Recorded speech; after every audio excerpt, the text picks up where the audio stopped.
Кайырлуу күн достар. Біз бүгін балам екеуміз картоннан ағаш жасайын деп отырмыз. Яғни мен бүтін картон таба алмағандықтан үйде бар картонымды пайдаланып отырмын. Яғни сіздер осындай көлемде картон алып, үлкендеу аласыздар ма, кішілеу аласыздар ма, өз еркілеріңізде. Яғни осыны ішінен сызып аламыз, рамка сияқты кесіп аламыз. Содан соң бұтағымен бірге кесіп алу керек негізінде. Яғни мен оны ұмытып кетіппін.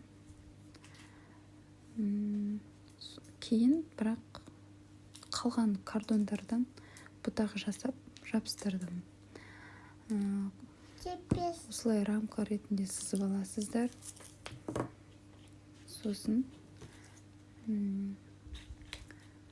рамканы, яғни қиямыз.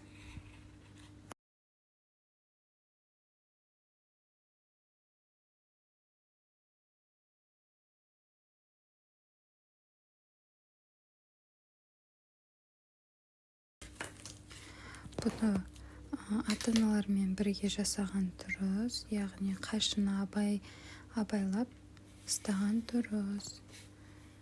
Неге осылай рамканың ортасын кесіп аламыз қайшымен.